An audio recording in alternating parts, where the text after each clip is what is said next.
Makailang beses na hong naitatala sa Giwan, Eastern Samar ang pinakamatataas na heat index sa bansa ngayong pong panahon ng tag-init. Noong pong linggo na i-record nga ang 55 degrees Celsius na alinsangan, yan po ay kahit nakakadaan lamang sa Eastern Visayas ng Bagyong Aghon noong Biyernes at Sabado. 54 degrees Celsius naman itong Lunes habang 55 degrees muli na kahapon.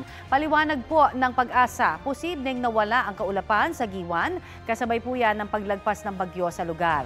Dahil wala hong mga ulap, direktang tumatama sa lupa ang sikat ng araw.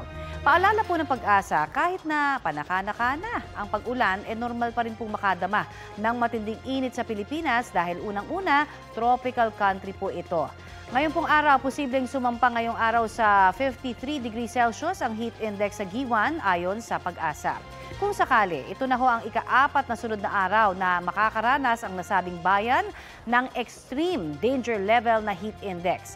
45 degrees Celsius naman ang damang init sa Etiague, Isabela, Vera Catanduanes at sa Catarman, Northern Samar.